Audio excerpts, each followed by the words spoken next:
Vamos orar, vamos falar com o nosso Pai Celestial. Pai, no nome de Jesus, que a Tua graça venha sobre nós. Que nesta manhã, neste momento onde vamos aprender um pouco mais, com base na Tua palavra, sobre liderança, que nossas mentes, nossos pensamentos estejam cativos ao Senhor, para que a gente possa aprender sobre um tema tão importante que é liderança para esse tempo que a gente entende que é o tempo do fim. Muito obrigado por cada um que já está aqui. Libera sobre nós o conhecimento, libera sobre nós o entendimento, de maneira que seja uma aula muito proveitosa. No nome de Jesus, oramos. Amém. Então, antes de começar a falar da revista, eu estava lendo aqui um texto, agora. O tema da EBM, que nós adotamos, da comunidade cristã de Ribeirão Preto, tem como tema liderança para a última colheita. Se nós não começarmos a pensar de que essa é a última colheita, de que Deus está já na fase final da vinda do seu filho, a gente talvez não consiga render, a gente não consiga viver os propósitos de Deus para a sua igreja, para esse tempo. Lá em Apocalipse, não está na lição, é apenas a leitura que eu vou fazer. Apocalipse capítulo 20, do 11 ao 15, diz assim: Vi um grande trono branco, e aquele que nele se assenta, cuja presença fugiram a terra e o céu, e não se achou lugar para eles. Vi também os mortos, os grandes e os pequenos, postos em pé diante do trono. Então se abriram livros, ainda outro livro, o livro da vida foi aberto. E os mortos foram julgados segundo as suas obras, conforme o que se achava escrito nos livros. Deu o mar os mortos que nele estavam. A morte e o além entregaram os mortos que neles havia, e foram julgados um por um, segundo as suas obras. Então a morte e o inferno foram lançados para dentro do lago de fogo. Esta é a segunda morte, o lago de fogo. E se alguém não foi achado inscrito no livro da vida, esse foi lançado para dentro do lago de fogo. É um texto para a gente pensar, para a gente refletir, para a gente entender o que está por vir. E a gente precisa começar a entender esse tempo à luz da palavra de Deus, na perspectiva do fim. Porque a gente começa a olhar a gravidade de uma vida sem Cristo. Esse texto coloca a gente diante de uma realidade muito triste. Quem não tiver Cristo vai comparecer diante de Deus para ser julgado pelas suas obras. Nós não seremos julgados. Nós não seremos julgados. O crente, ele não vai ser julgado, né? E assistindo aquele filme ontem, muita coisa começou a borbulhar na minha mente, e é verdade. Haverá um lamento. Não para a igreja não vai lamentar, a igreja ela vai se alegrar, porque ela vai estar indo com o noivo. Amém? Vamos lá. Módulo 5, liderança, tema 6, liderança eficaz. Nossa meta, qual é a nossa meta? Vamos ler? Vamos ler? Apresentar, a partir da parábola dos talentos, princípios de liderança eficaz que ajudarão a estabelecer bases corretas na relação entre discipulador e discípulos. Gente, essa lição de hoje ela é tremenda, usando como base a parábola dos talentos, que a gente conhece, a gente sabe da importância dessa parábola. E aí, nessa parábola, o autor ele vai trabalhar essa lição usando os princípios dessa parábola. E a gente vai ver como ela é precisa, como Jesus não deixou apenas uma parábola para ilustrar algumas coisas do reino, não. Ele deixou uma parábola para definir princípios de liderança. Assim como a gente viu na semana passada sobre o encontro de Moisés com Jetro, onde Jetro ele disse assim: olha, escolhe homens que tenham essas características.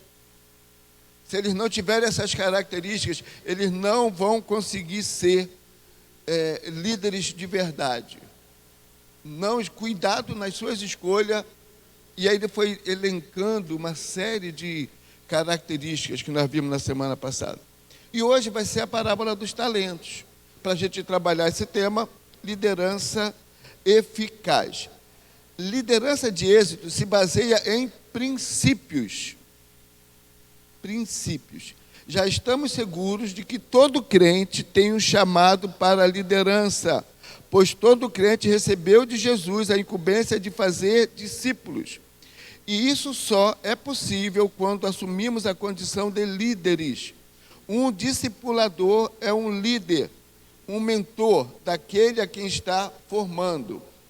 Para desempenharmos este papel com excelência, precisamos andar sobre princípios estabelecidos e revelados na palavra de Deus.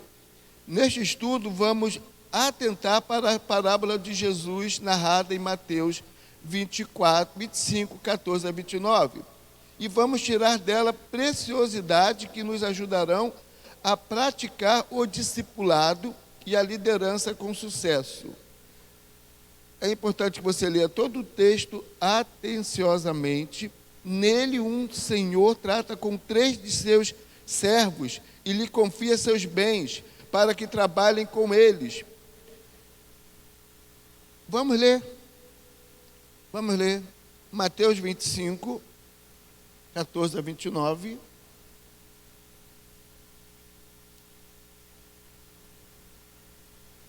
Mateus 25, 14 a 29. Diz assim, Mateus 25, 14 a 29.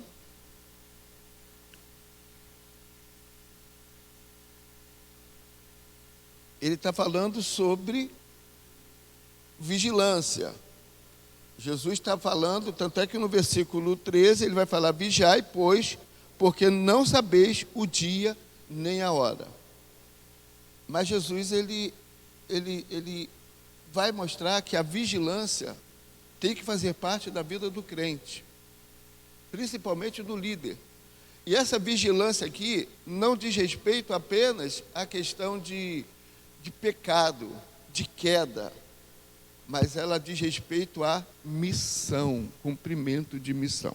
E aí diz assim: pois será como um homem que, ausentando-se do país, chamou os seus servos e lhes confiou os seus bens.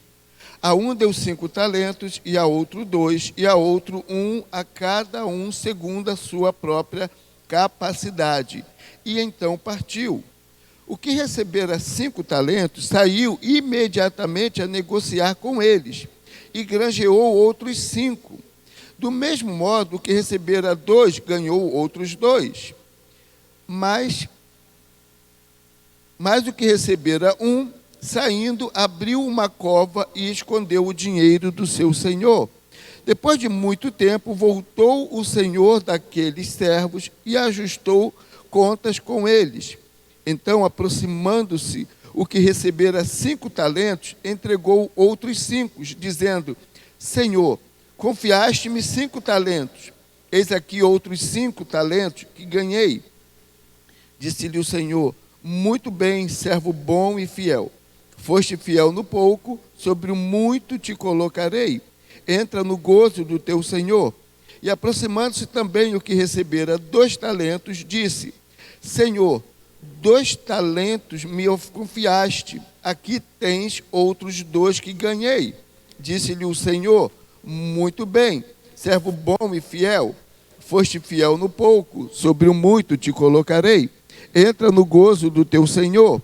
Chegando por fim o que recebera 1 talento, disse: Senhor, sabendo que és homem severo, que ceifas onde não semeaste, e ajuntas onde não espalhaste, receoso escondi na terra o teu talento. Aqui tens o que é teu. Respondeu-lhe, porém, o Senhor: servo mau e negligente. Servo mau e negligente, sabias que ceifo onde não semeei e ajunto onde não espalhei. Cumpria, portanto, que entregasses o meu dinheiro aos banqueiros, e eu, ao voltar, receberia com juros o que é meu. Tirai-lhe, pois, o talento e dai-o ao que tem 10, porque a todo o que tem se lhe dará, e terá em abundância, mas ao que não tem, até o que tem lhe será tirado. E o servo inútil, lançai-o para fora nas trevas. Ali haverá choro e ranger de dentes. É uma palavra bem dura. Jesus está sendo muito assertivo com essa parábola, né? Então, quando a gente lê esse texto, a gente vai entender que esse Senhor, ele trata com 3 de seus servos e lhes confia seus bens para que trabalhem com eles. Onde você vê Senhor, imagina discipulador ou líder. Onde vê servo, entenda discípulo ou liderado. Dessa forma, vamos extrair verdades importantíssimas para o exercício do nosso ministério, a fim de que ele seja frutífero e agradável a Deus.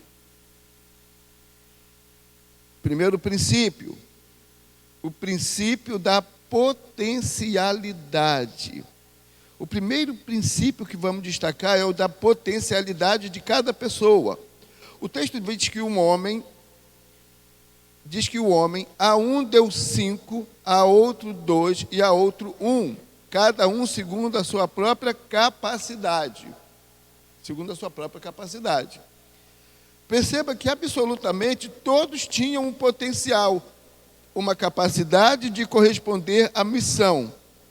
Esta é uma das verdades que precisam ser estabelecidas na alma de cada pessoa consolidada na fé.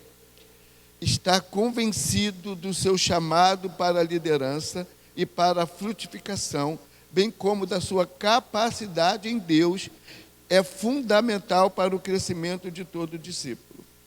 Algumas pessoas às vezes ainda criticam, quando a gente fala que todo crente tem que olhar para si mesmo como um líder, todo crente. A Bíblia, se a gente prestar atenção na Bíblia, ela trabalha com líderes o tempo todo. Todos os livros dão ênfase à liderança, dão ênfase a cuidado. Todos os livros da Bíblia apontam para um povo que seria o quê? Um povo de reis e sacerdotes. Então, a igreja ela não pode olhar para um membro que chega, para alguém que chega, e considerar aquele ali um coitadinho. Não. temos que olhar para todos os membros da igreja, para todos que chegam, como alguém que vai cumprir a sua missão, que vai ser um discípulo, que vai fazer discípulo. E é assim que tem que ser. E a gente não pode ignorar isso, mas existem princípios. E um dos princípios que a gente tem aqui agora é o quê? Esse princípio da potencialidade. Nem todo mundo é igual. Não vamos querer comparar A com B e achar que todos vão chegar, vão estar aqui. Não. Nós vimos na semana passada níveis de liderança. A questão de equipe, líderes, e que vão crescendo, e que vão subindo. Mas temos que olhar para todos como líderes. Queria começar a pedir alguém para ler.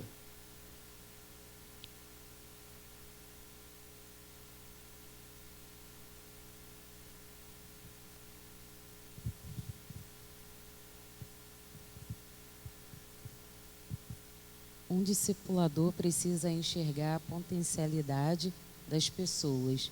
Não há ninguém descartável no reino de Deus. Todos podem frutificar e glorificar o Senhor com algum nível de ministério e liderança. Um discipulador bem-sucedido precisará crer na capacidade das pessoas e trabalhar com ela. Ele tem que ser como lapidador de diamantes que, encontrando uma pedra bruta, sem aparência ou brilho, consegue antever uma joia de valor.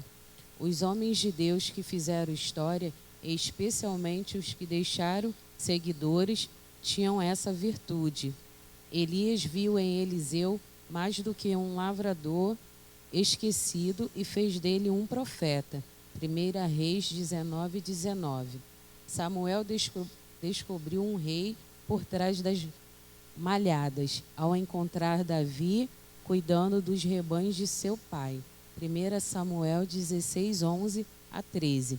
O próprio Davi aceitou trabalhar com 400 homens problemáticos que se juntaram a ele na caverna de Adulão e fez desses homens seus valentes de guerra. 1 Samuel 22, 1 e 2.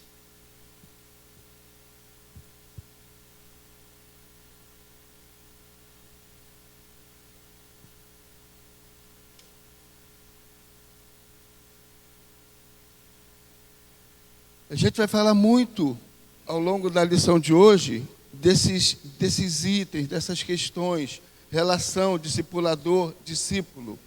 Então, a gente tem na Bíblia exemplos disso. Pessoas que acreditavam no potencial das outras pessoas. Então, quando a gente pensa, o discipulador ou líder precisa enxergar a potencialidade das pessoas. Não podemos olhar para alguém que está debaixo da nosso cuidado, nossa autoridade, como alguém que não tem nada para oferecer. Não é isso que diz a palavra de Deus. Então, ele aqui vai citando exemplos. Um dos exemplos clássicos é o exemplo de Davi. Quando Davi ele fugia de Saul, ele vai parar numa caverna. E aí vão se juntar a ele homens rancorosos, endividados, como se fossem pessoas aparentemente sem valor. E esses homens se tornaram o quê? Os valentes de Davi. Esses homens se tornaram como se fossem os generais de Davi. Homens que, no primeiro momento, ninguém olhava para eles com nenhuma expectativa de que pudessem ser útil. E Davi os transformou em verdadeiros guerreiros, valentes, homens de valor, homens leais, homens que estavam dispostos a dar a vida por ele, pela sua causa. Então, a primeira coisa é enxergar a potencialidade de cada pessoa. Olha o que ela tem de bom, olha qual é a capacidade dela. Segundo, 2,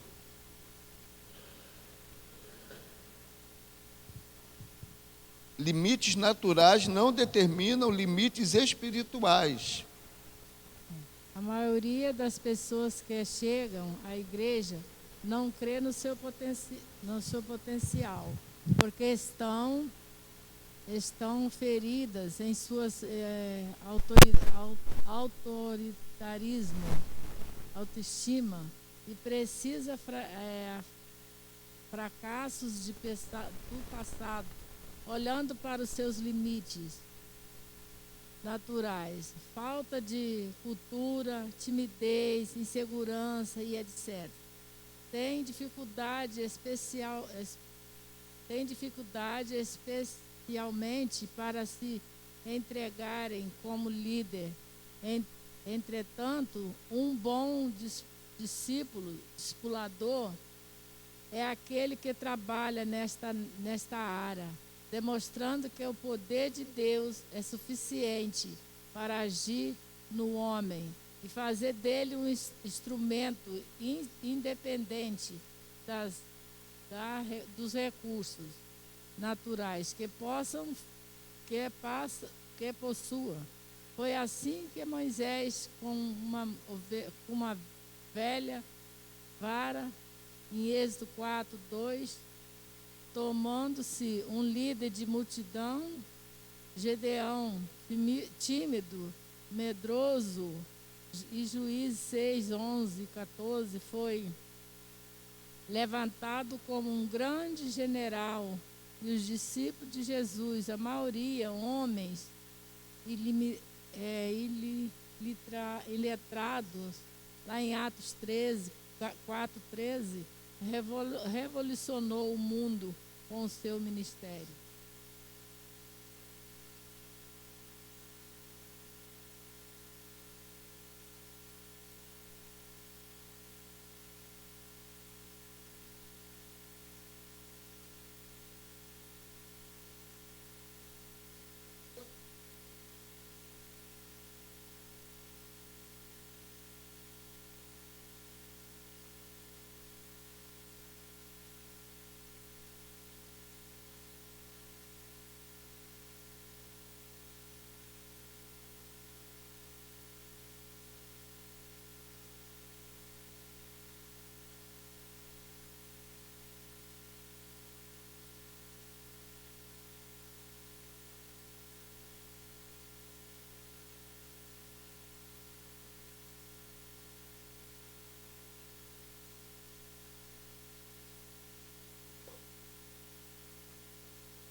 Independente de qualquer coisa que a gente possa ter vivido, sabemos que há limites.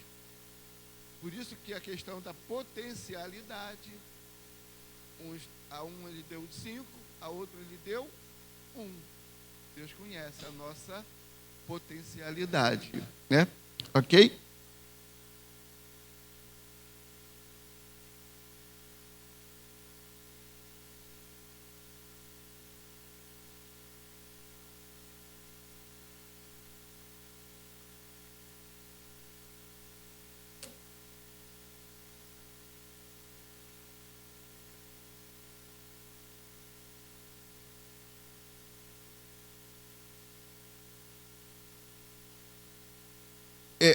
Não, deixa eu.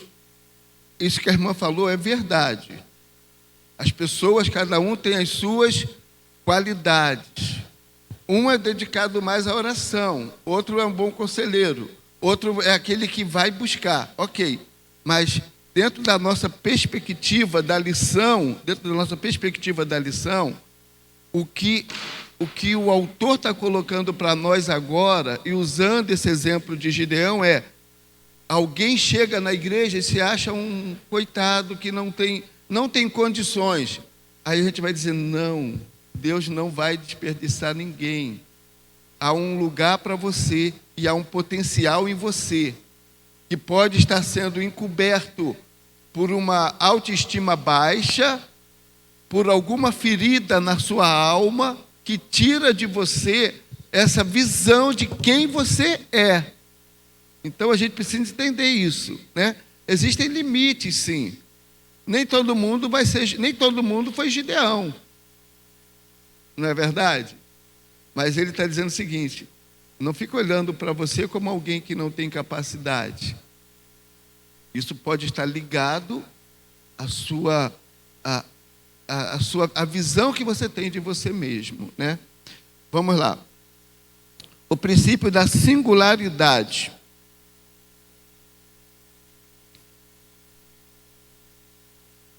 O segundo princípio é o da singularidade, ou seja, o caráter individual de cada pessoa, de que cada pessoa tem, e os níveis distintos de capacidade. O mesmo versículo 15 da parábola de Jesus diz que aquele Senhor repartiu os recursos a cada um segundo a sua própria capacidade. Isso indica que, embora todos tenham potencial para frutificar, nem todos têm o mesmo nível de potencial, e um líder de êxito sabe discernir isso. Agora entra aquilo, vamos lá. Pessoas diferentes reagem em velocidades diferentes. Alguém vai ler? Gente, pode tirar a máscara aqui dentro. Está todo mundo longe um do outro. Tá? E para ler, tira a máscara. Vamos lá. Pessoas diferentes reagem em velocidades diferentes. Um discipulador que tem a missão de formar vidas, liberando o potencial de frutificação nelas, precisa compreender este princípio. Ele não pode tratar a todos linearmente, mas tem que observar e investir segundo as peculiaridades. Há pessoas que suportarão uma determinada carga ministerial e outras que precisarão assumir peso menores. Com o passar do tempo e à medida que amadurecem, esses níveis podem mudar e gente que antes tinha uma capacidade passa a frutificar num patamar superior. Cabe ao líder aferir sempre esta variante. Então, observar, gente, às vezes não é que você não vai investir em todos, mas você vai investir mais de acordo com o que você conhece da pessoa, de acordo com o que você observa na pessoa, o talento da pessoa, a capacidade da pessoa. E a gente precisa desmitificar algumas coisas com relação a isso. Todos os pastores vão ser um pastor Josué? De forma alguma. De forma alguma. Todos os pastores vão ser um pastor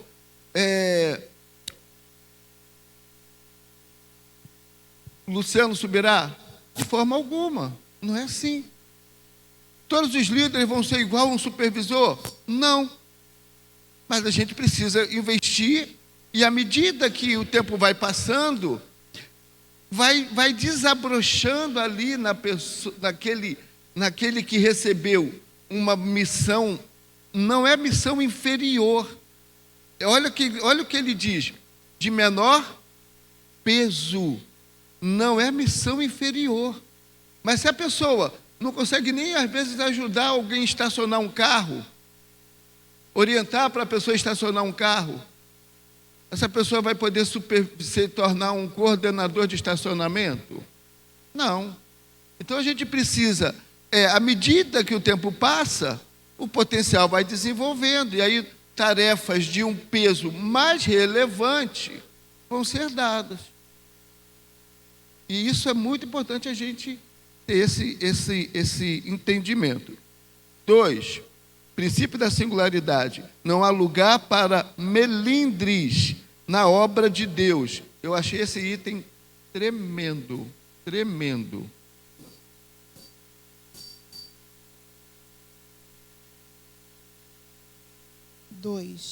Não há lugar para melindres na obra de Deus. Um fato interessante a destacar é a isenção que um discipulador deve ter entre seus discípulos, para avaliar condições de cada um e distribuir a responsabilidade diferentes, sem ter que andar pisando em ovos. O líder da parábola não ficou dando explicações pelo fato de ter distribuído 5 talentos para um, 2 para outro e apenas 1 para um derradeiro servo. Ele simplesmente o fez, segundo os seus critérios de avaliação. Assim como Jesus se sentia à vontade para convocar Pedro, Tiago e João para algumas missões especiais, deixando outros 9 para trás. Um discipulador precisa trabalhar segundo o nível de confiabilidade que cada discípulo revela. É claro que isso tem que ser feito sobre critérios práticos e justos e não sobre predileções pessoais. Entretanto, o melindre tem um ser tratado e banido de qualquer relacionamento, especialmente aquele que envolve líderes e liderados. Gente, isso aqui é um tapa na cara. Tem gente que fala assim, ele preferiu ele do que eu.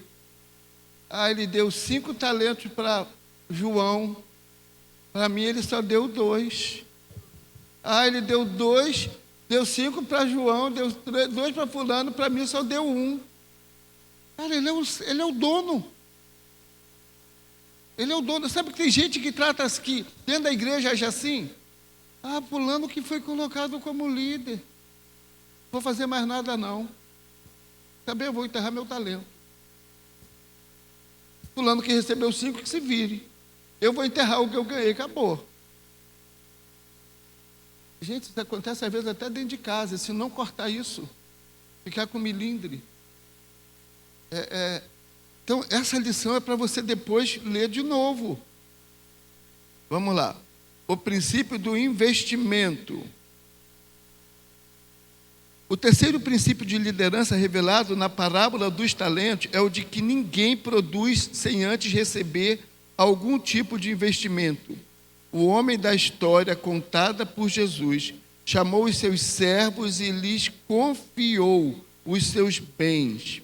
Em outras palavras, ele investiu, colocou nas mãos dos seus liderados ferramentas as quais eles poderiam trabalhar e produzir.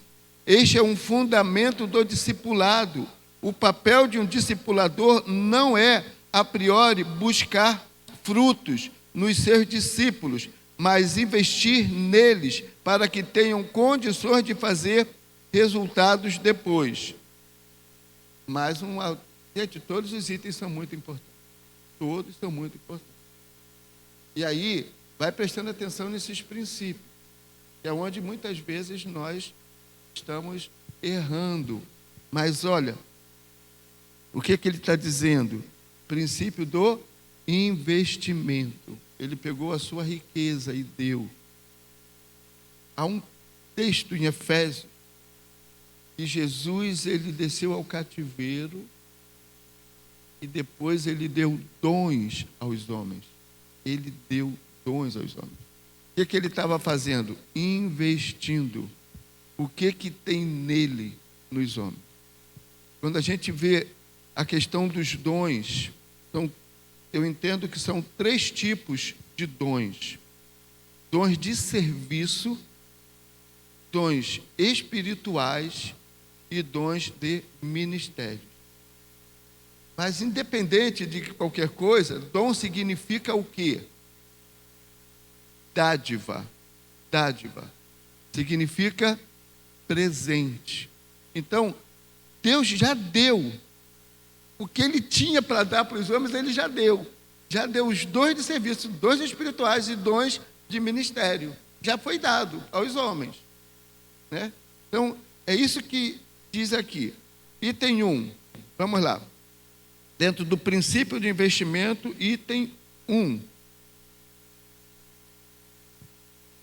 Antes de cobrar um líder, tá ligado? Tá ligado. Antes de cobrar um líder de sucesso, um líder de sucesso deve saber que precisa transmitir unção, ensino, orientação e encorajamento aos seus liderados. Não se pode simplesmente enviar uma pessoa e esperar que elas produzam frutos por si mesmas. É preciso colocar alguma coisa em suas mãos. É preciso ensinar o caminho, especialmente através da prática. Pode continuar. Para, gente, o vídeo, o slide. Isso, já está lá, já está lá. Alguém já disse que o discipulado passa por 4 etapas.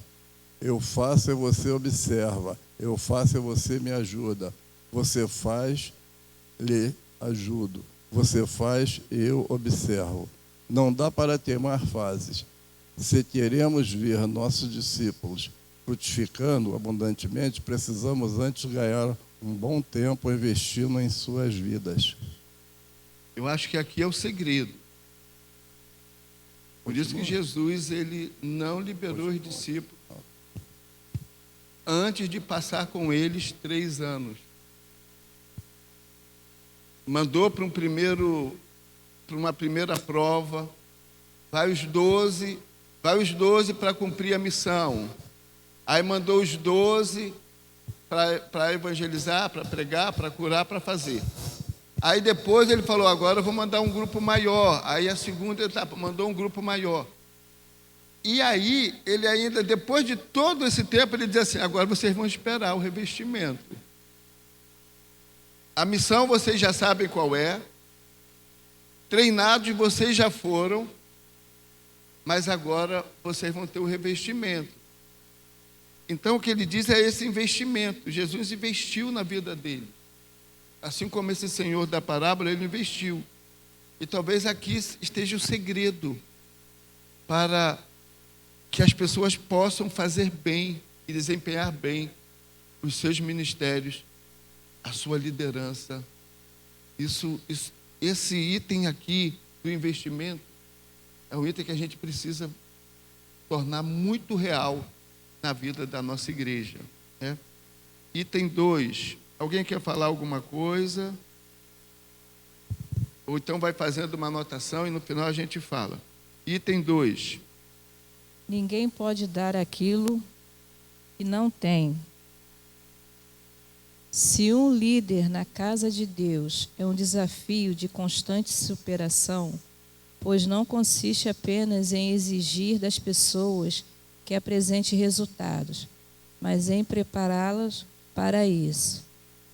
Significa que temos que dar e só podemos dar aos outros aquilo que possuímos. O Senhor da parábola colocou nas mãos dos seus servos recursos que lhe pertenciam. que ele havia adquirido ao longo da vida com seu próprio esforço e dedicação. Da mesma sorte, quando o mais rico das verdades e práticas espirituais for um discipulador, maior condições poderá dar aos seus discípulos. Importante, né? Ninguém pode dar aquilo que não tem. Então, esse investimento é muito importante. E a gente precisa começar a fazer isso de maneira rotineira na vida da igreja. Não só treinamento, porque a escola bíblica ministerial é um treinamento. Eu não consigo ver hoje nenhum líder na igreja que não passe pela escola bíblica ministerial. Não consigo ver nenhum líder na igreja que continue a exercer qualquer ministério na igreja, qualquer liderança na igreja, que não passe pela escola ministerial. Parece radicalismo, né? Às vezes não parece radicalismo? Tem que estar em célula, parece radicalismo. Mas é por falta de radicalismo que a gente muitas vezes vai fazendo assim, ó. Por falta de radicalismo. Exatamente, tem que estar. Tem que estar. Ah, mas a gente precisa começar a trabalhar isso e entender isso. E posicionamento. Não pode ser a opinião de uma pessoa. Tem que ser uma visão. Uma visão. A hora que todos começarem a falar a mesma linguagem, quem não estiver falando a mesma linguagem, não estiver na mesma direção, vai falar. Porque a hora que for falar assim, esse negócio de que todo líder tem que estar na escola bíblica, se ele encontra amparo, fala assim, eu também não concordo muito não, acho que não precisa. Pronto, caiu, quebrou a aliança, o nome disso é deslealdade. E aí a pessoa começa a se insurgir contra uma visão, contra uma liderança. Então, na hora que todo mundo fala assim, é verdade, não, eu concordo, tem que estar na EBM sim, tem que estar na escola sim. Tem que ser uma fala de todo mundo. Porque se alguém vira e fala assim, eu estou junto, mas eu não concordo muito. Sabe o nome disso? Deslealdade. Deslealdade. E a gente já sofreu muito por isso. Não dá mais para sofrer com isso. Tem que todo mundo falar e entender a mesma importância. Se você está aqui, se você entende isso, você não tem mais o direito de compactuar com alguém que não concorda e se posicionar. Se posicionar mesmo, falar não, você tem que vir. E acabou. Por quê? Porque é visão, é unidade. Ok? Vamos lá. Princípio da confiança. Diz a Bíblia que o homem, ausentando-se do país, chamou os seus servos e lhes confiou os seus bens.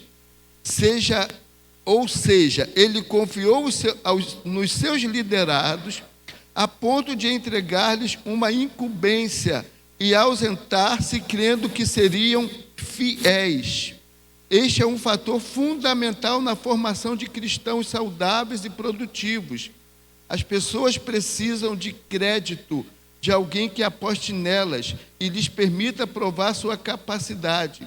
Se é verdade que alguns falharão, é verdade também que muitos florescerão para um maravilhoso ministério se forem respaldados pelos seus líderes.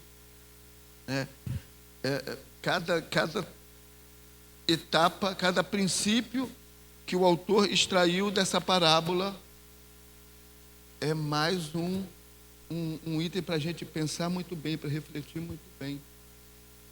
Item 1. A melhor maneira de aprender a fazer é fazendo.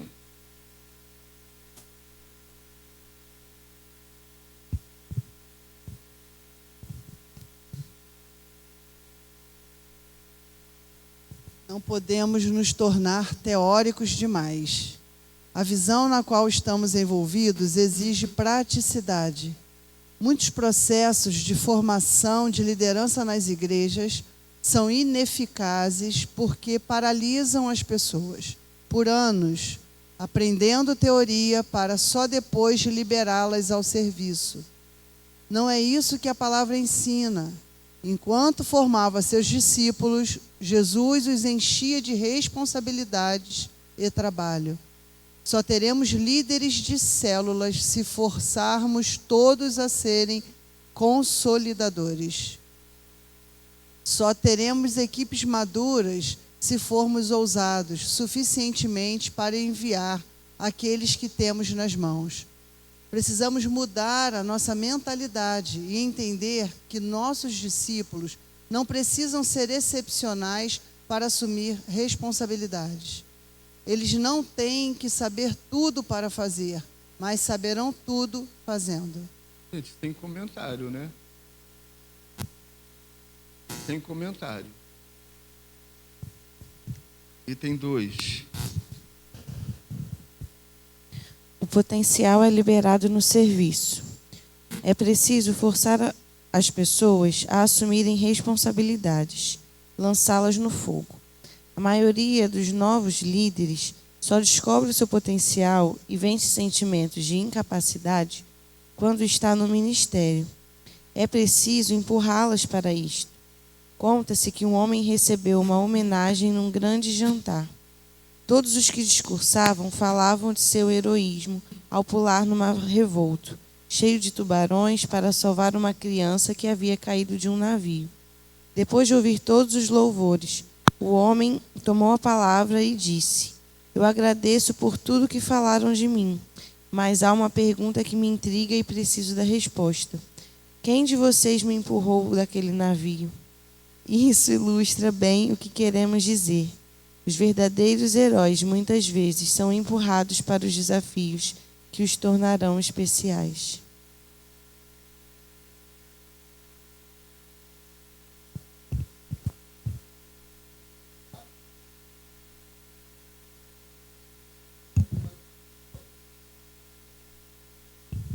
De maneira tão precisa os comentários, que a gente não precisa ficar acrescentando muito não, gente. É falar, você vai ser líder, acabou. Se você já está discipulando a pessoa, se ela está sendo discipulada, vira líder. Ah, mas eu não sei fazer. Aprende fazendo. Lógico que não é de maneira leviana, não vou fazer isso com todos. Mas muitas vezes a gente fica, durante muito tempo, querendo multiplicar uma célula e acha que não tem líder. É olhar para quem tem esse coração, para quem está junto, para quem está disposto, para quem está leal, e lançar. Vai aprender fazendo. Eu nunca sentei com alguém para me ensinar a ser líder de missões, de evangelismo. Eu nunca aprendi para me tornar líder da capela de Moça Bonita.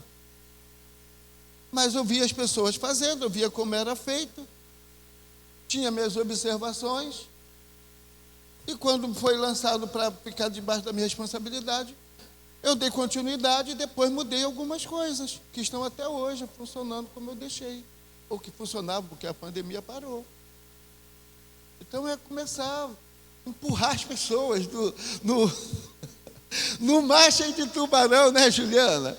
Empurrar no mar cheio de tubarão, gente. Vai aprender a nadar nadando na água.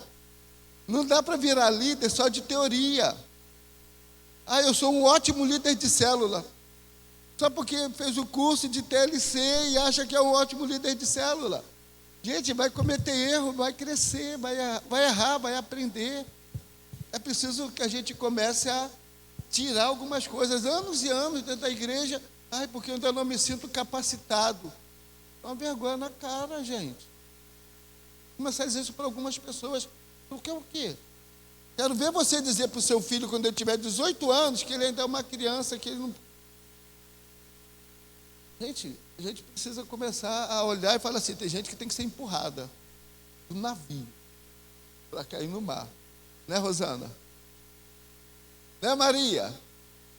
Não é? ser jogada dentro do mar, né? Vamos lá. Princípio da objetividade.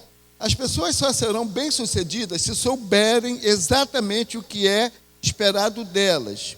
Um líder de êxito é alguém que trabalha sob o princípio da objetividade, ou seja, que incute na mente e no coração de seus discípulos qual é a missão de cada um.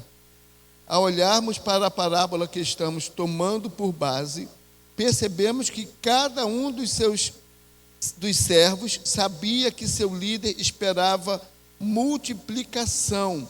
Tanto é que, recebendo seus talentos, 2 deles saíram imediatamente para granjear ou ganhar outros e trouxeram em dobro. De alguma forma, eles sabiam que deveriam não apenas manter ou acrescentar, mas multiplicar aquilo que lhes havia sido confiado. Multiplicação. A multiplicação é a essência da visão. Temos falado isso. Multiplicação é a essência da visão. Estamos desenvolvendo a visão da igreja em células e a multiplicação é a essência desta visão. Todos têm que fazer dela seu estilo de vida.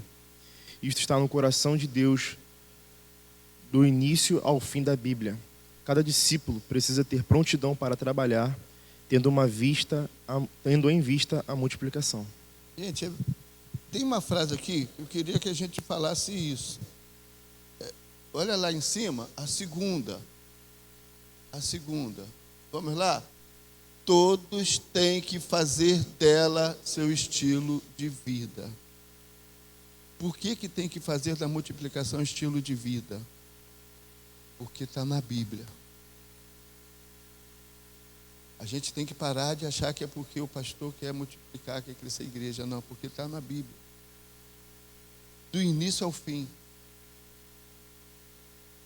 A gente precisa começar a olhar e falar assim, ou eu começo a obedecer a Bíblia, ou eu começo a seguir o que a Bíblia fala, ou eu estou sendo um crente de fachada. Porque o que está na Bíblia, gente. Multiplicação, fazer discípulo, multiplicar os talentos que foram confiados a nós, tem que se tornar estilo de vida, maneira de pensar. A gente pensa tanto em tantas coisas. A gente pensa no que vai comer daqui a uma semana. Como a gente vai comemorar o nosso aniversário do próximo ano. O que a gente vai fazer nas férias, que estão longe ainda. Mas a gente não pensa que a gente precisa multiplicar e ganhar alguém amanhã ou hoje. Tem que virar estilo de vida. Se importar.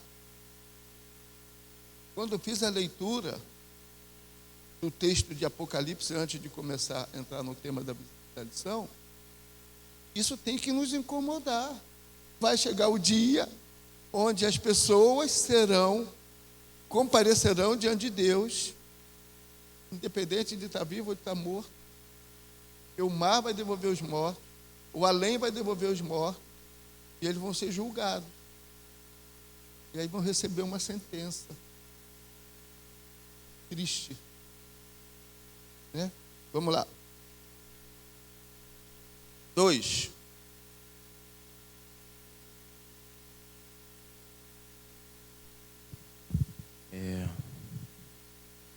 As metas são uma ferramenta para a multiplicação. As metas são uma referência importantíssima para o êxito na multiplicação. Quando não sabemos onde queremos chegar, normalmente não chegamos a lugar algum. Metas e estratégias sempre resultam em produtividade, desde que levadas a sério. Por isso, o líder tem que trabalhar incutindo alvos na vida de seus discípulos e os discípulos precisam aprender a corresponder com prontidão. Então, o que a gente tem?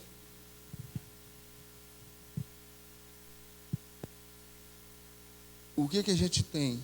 Meta. Precisamos estabelecer meta. A pandemia mudou muito.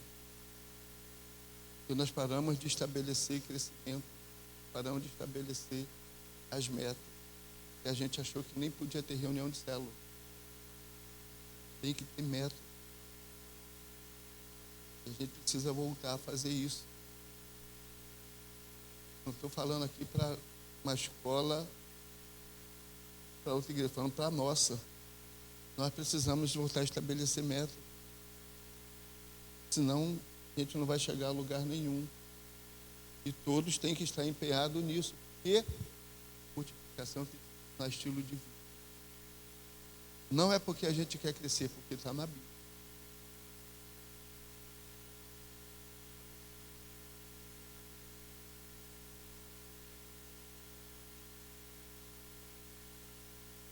Princípio da supervisão. Depois de um tempo, voltou o Senhor daqueles servos e ajustou contas com eles. É o que vemos na parábola. Aqui está revelado um outro princípio-chave da liderança de êxito, a prestação de contas. O bom líder é aquele que cobra dos discípulos em quem investe, e o bom discípulo é aquele que não se ofende com isto. Antes encontra na prestação de contas uma motivação para a fidelidade.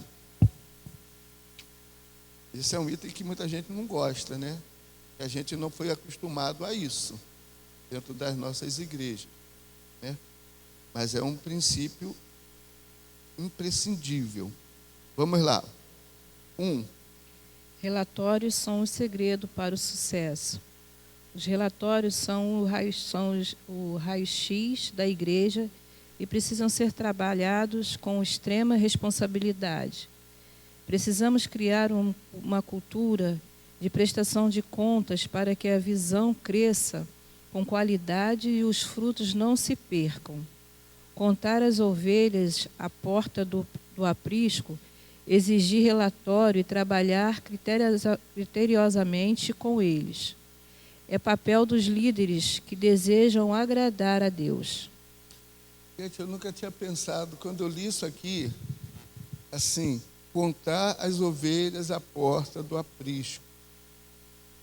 Se ele não tivesse feito isso, se ele não tivesse preocupado em ter aquilo ali, isso é relatório. Ele não saberia que estava faltando uma. Imagina, no meio de 100 ovelhas, vindo e entrando para o aprisco, andando assim, umas parando, empacada, a outra. Como é que ele ia, se ele não contasse, como é que ele saberia que estava faltando uma? Relatório, né? Relatório com objetivo, relatório com alguma visão, cobrança. Cobrar e prestar conta faz parte do reino. Os próprios discípulos, quando voltaram, eles prestaram contas para Jesus. Senhor, nós fizemos isso, nós vimos isso na nossa viagem. Aconteceu isso. Vamos lá. Item 2. Dá para alguém? Vai, Rosana.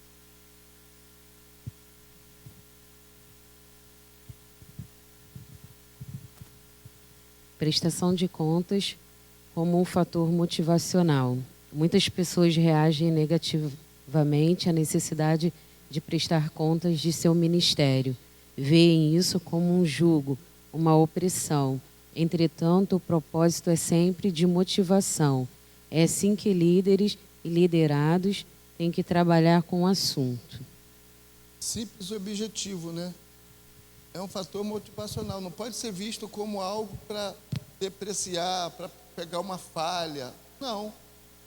Tem que ser visto como uma coisa boa, que vai motivar você a melhorar no próximo relatório. Na próxima semana, você vai querer que a tua célula tenha visitante. Porque no relatório vai vir que a tua célula não teve nenhum visitante. E está na terceira semana, no quarto mês, e não tem nenhum visitante. A gente precisa é o que ele falou, é cultura, estabelecer como cultura dentro da visão.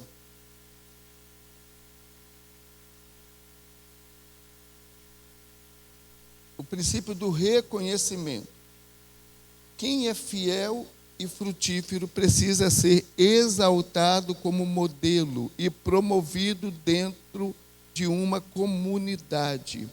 A Bíblia diz que, sem nenhum constrangimento, o Senhor exaltou publicamente os 2 servos que multiplicaram seus talentos, com as seguintes palavras: muito bem, servo bom e fiel.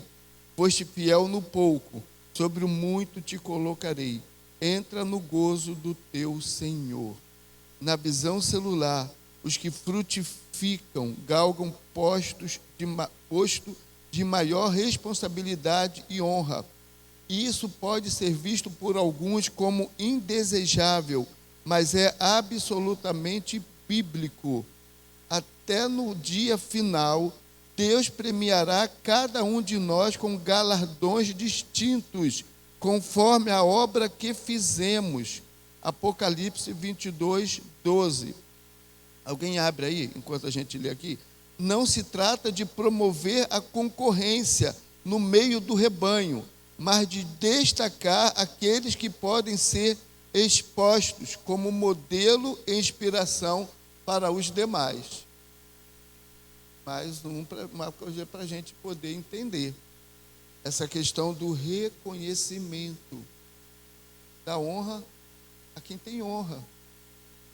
Cresceu, a célula cresceu, a célula multiplicou, a gente tem que dar honra. Tem que dar honra. Ficar com medo de, só fala bem de fulano. Não, é falar bem de quem está fazendo. Porque às vezes tem gente que está lá, não fazendo nada, não se empenhando, e aí recebe a mesma honra de quem está fazendo. Gente, isso não é bíblico. Isso não é bíblico. Dá honra para quem não está fazendo. Tem que dar honra para quem está fazendo. Tem que dar o reconhecimento para quem está fazendo. Isso vai lá para trás para quê? Para os milindres. Gente, o Senhor dessa parábola, ele não está nem aí se vão falar assim, e lá, também eles ganharam 5. Também ela ganhou 2. Aí, sabe o que acontece, gente? Há uma ferida. A gente, quando começa a trabalhar com cura da alma, e talvez esse seja o item principal, por isso que as igrejas em célula, elas trabalham com o encontro com Deus. Por isso que nós estamos vendo hoje muitas igrejas, muitos pastores trabalhando com cura da alma. Porque quando alguém vira e diz assim, também fulano já tem faculdade, também fulano foi criado dentro da igreja. Nada disso, gente. Essa não é a verdade. A verdade é, precisa ser tratado. Precisa ser tratado. A gente não pode dar honra para quem não faz. Talvez esse seja um dos grandes erros. A gente colocar em mesma condição de igualdade quem faz muito de quem está fazendo aí na meia boca, porque não está preocupado com o crescimento de igreja, não está preocupado com a visão, está preocupado com a célula crescer, com a célula multiplicar, está preocupado se tem visitante vindo à igreja. Para ele tanto faz, está nem aí. Aí a gente vai dar para ele a mesma honra, o mesmo mérito de alguém que está empenhado, que está trabalhando com a sua célula, fazendo comunhão, motivando a trazer visitante. A célula cresce e multiplica, e aí no final o reconhecimento é igual. Não é bíblico. É isso que eu tenho aprendido nessa lição. Eu estava ontem lá preparando os slides, eu falei, meu Deus, temos muito que melhorar. Eu tenho muito que melhorar. mas é botar na prática. Não dá para ser bom líder de teoria, não dá. A mesma coisa o líder de célula, aquele membro da célula que vai quando quer, tal, e aí você dá para ele o maior cartaz dentro da célula, porque fala bem. E aquele que está ali sempre, leva um visitante, que não sabe nem ler direito, você deixa um outro ter a supremacia na célula, porque é o bonitão, é a bonitona, que fala bem, aí chega, aí, não, hoje eu não vou na célula não, porque eu vou ter que ir no shopping. Ah, hoje eu não vou na célula não, porque é aniversário da minha sobrinha, do meu primo. Aí aquele que está ali sempre, você às vezes não exalta, você exalta aquele que vai e que fala bonito, não, nós vamos fazer isso na célula. Mas aí no dia a dia da célula ele não está. A gente já errou muito. Dá mais para a gente errar. Eu acho que esses módulos, o módulo anterior e esse módulo, é para colocar a gente no eixo, no caminho, e não ter medo. Por medo de perder, nós perdemos. Por medo de perder, não. Agradar fulano, não faço mais isso. Quer ir embora, vai. Porque se não for agora, vai depois, ainda vai levar a gente. A gente às vezes, eu lembro, não sei quantos de vocês lembram, quem estava aqui, quando nós tivemos uma imersão, e veio o pastor Taylor. Lembra? Pastor Taylor, ele falou aqui, ó, daqui de cima, ele falou, você que não está concordando e tal, está na hora de você então ir embora. Quem lembra? Mais ou menos foi isso que ele falou, pastor Taylor. E a gente fica assim, pastor, gente, quem tem que ir embora, vai embora. E se não for agora, vai ficar insatisfeito e vai gerar insatisfação no coração de muita gente. O que está dizendo aqui? Reconhecimento, reconhecer. Valorizar quem está junto, valorizar quem está trabalhando, valorizar quem está crescendo, valorizar quem está com a célula cheia e já está falando, pastor, precisa multiplicar, minha célula está precisando multiplicar. Isso é que tem que ser valorizado. Gente, é assim. Porque é reino, é Bíblia. A gente quer ser. Eu tinha uma professora de hebraico, só um instantinho, Rosé. Professora de hebraico, primeiro dia de aula, Luci. Ela era de missões mundiais e ela chegou, quando nós entramos na sala, ela colocou no quadro mestrado nisso, isso, mostrou o currículo dela. E nós falamos, essa mulher soberba, caramba. Aí teve um dia que ela falou assim, o grande problema é que a gente quer ser melhor do que Deus. Nós queremos ser mais bonzinhos do que Deus. Mais bonzinhos do que Deus. Você olha, gente, eu tenho certeza que às vezes a gente não tem coragem. A gente olha para essa parábola dos talentos e diz assim, caramba, esse servo, esse dono, esse senhor dessa parábola, ele foi injusto. Ele foi duro. Foi cruel. O cara só tinha um talento. Só tinha um talento. Precisava fazer isso? Por quê? Porque Satanás, ele lança mentiras na nossa mente, para nós inconscientemente questionarmos a palavra de Deus. O que Deus diz é ponto final. Ponto final.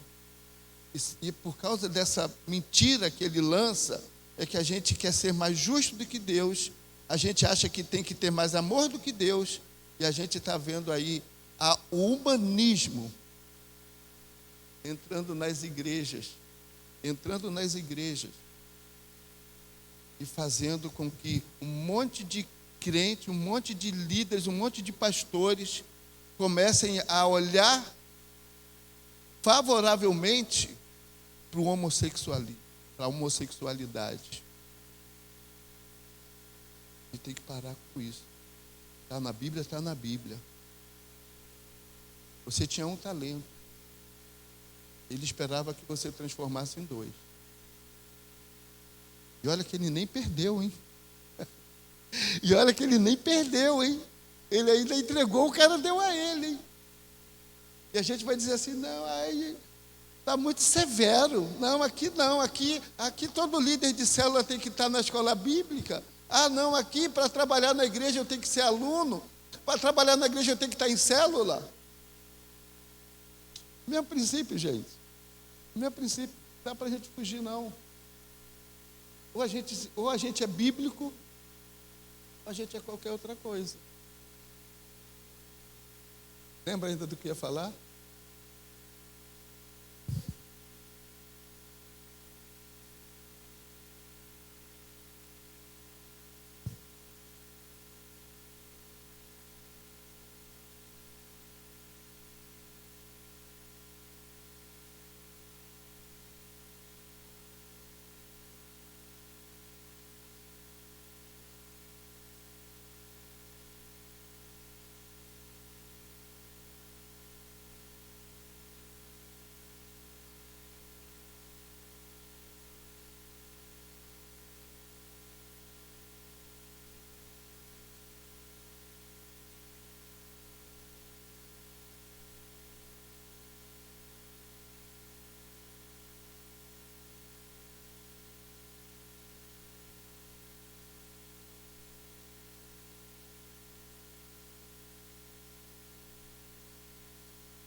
Deixa a laranjinha lá. Deixa a laranjinha lá. Gente, de laranja eu não entendo muito não, mas entendo algumas coisas. Não corta logo o mal. Não corta logo o mal para ver se não vai estragar. Você perde aquela laranja e perde outras laranjas também, né? Vamos lá. Promover fiéis motiva a todos os que têm coração correto. Princípio do reconhecimento, item 1. Vamos lá. Dá para o pastor Mauro. Vai lá, dá para o pastor Mauro. Dá para ler, pastor? Dá. Vai lá, dá para ir lá.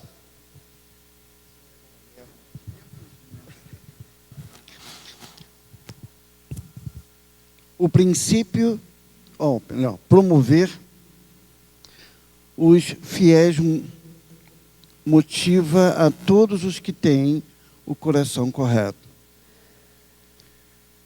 Destacar os que funcionam, ou que funcionaram, os que funcionaram na visão, é um fator de motivação para eles e para os demais. Quando as pessoas entendem que tanto faz ser frutífero ou não na igreja, escolhem um caminho mais fácil da acomodação. Se, porém, perceberem que produzindo frutos, ganhando e consolidando vidas, multiplicando células e conquistando gerações são honradas, trabalharão com muito mais ânimo. Verdade, né? Verdade. Começar a dar honra, começar a fazer isso. Começar a fazer isso. As empresas fazem isso. Funcionário do mês, funcionário padrão. E muitas ainda trabalham dando prêmios. A pessoa ganha uma viagem. Quem já ouviu falar isso? Quem já ouviu falar isso? Ganha viagem por quê? Porque teve muita produção. Alcançou as metas da empresa, superou as metas, se destacou. Quero ver alguém falar assim, eu vou embora da empresa porque fulano foi reconhecido, mas fulano também. Ninguém vai. A pessoa quer o quê? Ano que vem eu vou. Eu conheço um rapaz que quando ele soube que o supervisor dele ganhou um carro, uma Mercedes. Isso é real. Fato real. Até que nós fomos no casamento dele. Ele virou para a esposa dele e falou assim: na próxima vez nós vamos ganhar um carro. Ele não ficou, também é porque é supervisor, é também porque... Ele falou, na próxima vez nós vamos ganhar um carro. Aí ele mostrou os carros que ele tem. Eu já vi os carros em vídeo que ele tem. E às vezes na igreja a gente acha que não. O princípio da parábola é reconhecimento, promover fiéis, motiva a todos. Aí tem um detalhe. Qual é o detalhe?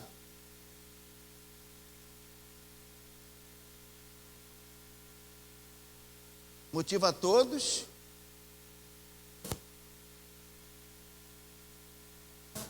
A todos que tem o quê? Coração correto. Coração correto. Gente, vamos prestar atenção às vezes em algum detalhe. Quem você começa a perceber? Olha para o coração. Olha para o coração. Está junto, mas não está com o coração. Gente, eu fiquei apaixonado por essas detalhes que elas trazem.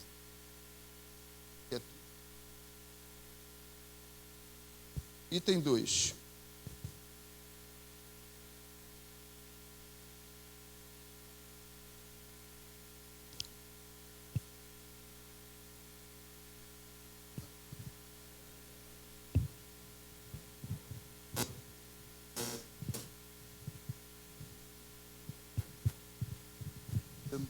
Na igreja do reino, você não pode podar. Aqui está tratando de liderança, aquilo que já foi definido. Qual era o grande perigo? E por que a parábola, ele falou sobre a parábola do joio e do trigo? É porque o joio e o trigo são tão parecidos que você só vai perceber que é joio e que é trigo quando chegar o tempo da colheita.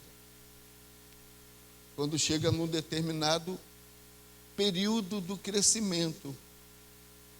É igual, gente, é igual tiririca e grama esmeralda. Tiririca e grama esmeralda. Tem gente que eu viro e fala assim, é tiririca. Aí o pessoal, é tiririca? Por quê? Porque a folha é igual. A folha da tiririca,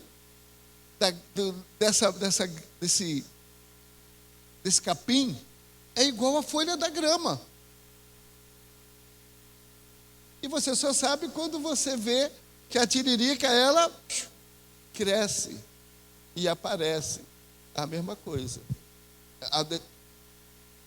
Não há como identificar o joio do trigo.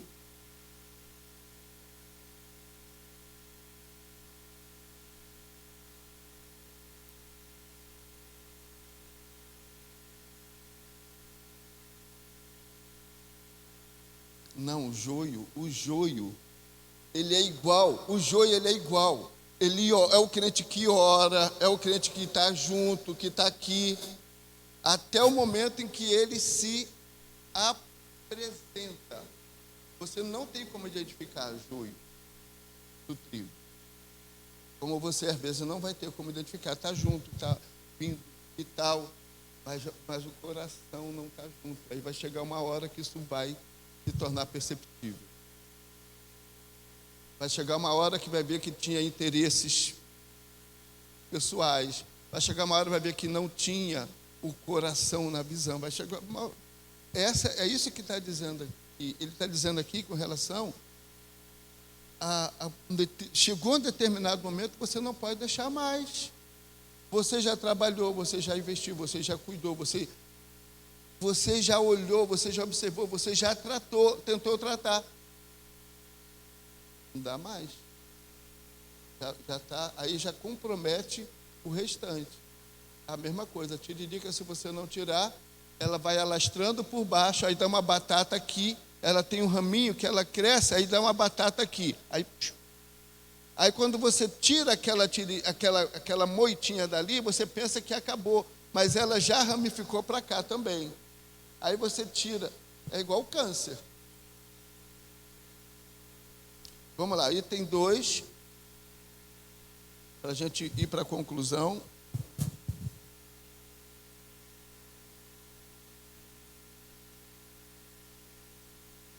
Líderes infrutíferos precisam ser tratados. A falta crônica de frutos nunca pode ser admitida como normal. O líder que não multiplica precisa ser tratado. Caso contrário, se tornará um modelo inadequado no meio da igreja e certamente fará escola. Na parábola de Jesus, houve um servo que foi rejeitado, mas isso aconteceu depois que seu senhor lhe deu muito tempo. Versículo 19. E pelo fato dele ter sido avaliado como mau negligente, sua falta de frutos era resultado de um caráter reprovável e da ausência de dedicação, pois no reino de Deus os diligentes sempre alcançam sucesso.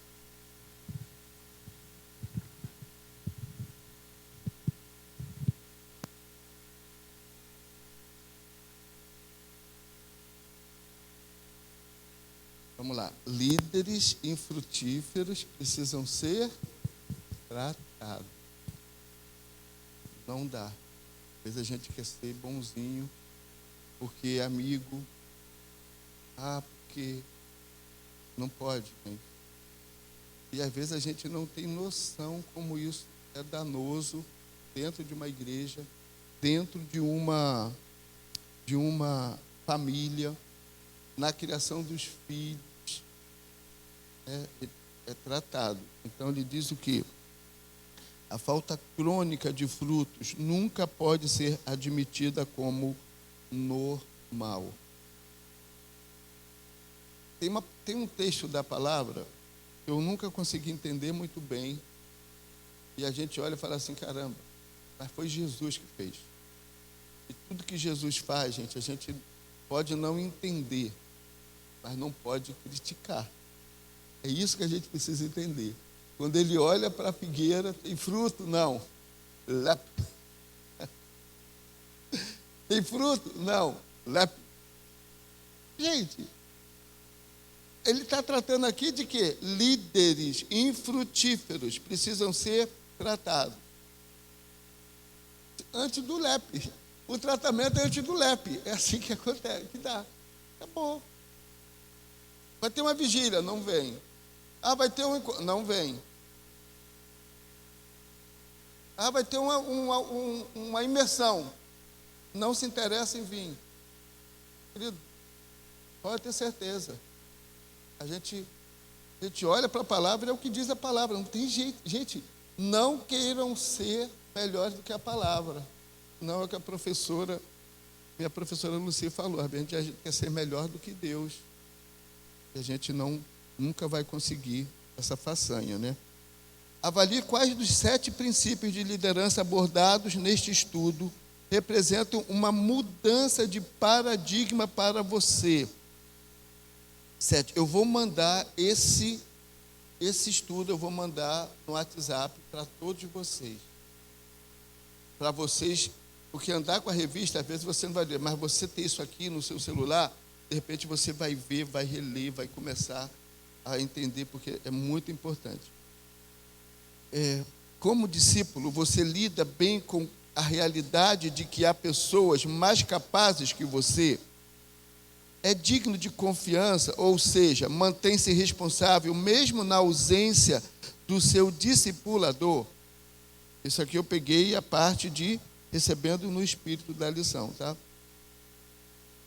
Você aceita prestar contas e sabe lidar bem com aprovações e reprovações ao seu desempenho? Se o seu líder tivesse que acertar contas com você hoje, avaliando seu esforço e resultado ministerial até aqui, que expressão lhe definiria melhor?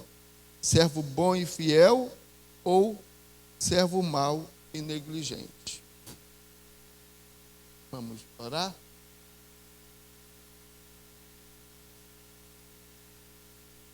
Pai, graças te damos, porque o Senhor fez chegar a nós este material, Deus. E a gente começa a olhar para ele como sendo uma oportunidade que o Senhor nos dá de fazer correções na nossa vida pessoal, na nossa liderança, na nossa maneira de liderar, na maneira de olharmos para os nossos liderados, na maneira de olharmos para a visão que o Senhor colocou diante de nós. Pai, no nome de Jesus, que a gente possa olhar para esse material e entendermos como precisamos mudar nossa maneira de pensar, nossa maneira de agir, à luz deste material que está fundamentado à luz da Tua palavra. Obrigado, Senhor, por cada um que está aqui. Ajuda-nos a frutificar. Ajuda-nos a ter a humildade necessária para reconhecer que talvez hoje nós recebêssemos uma palavra dura de servo mau e negligente. E essa palavra dura que talvez hoje a gente sabe que é o que viria para nós, que vai nos fazer mudar, que vai nos fazer crescer, que vai nos fazer a ter uma nova postura no Teu reino, na igreja, na nossa liderança, nas nossas células. Obrigado, Pai, por este material. Obrigado por Tua presença e ministração aqui nesta manhã. Nós oramos no nome de Jesus. Amém. Senhor te abençoe, te guarde.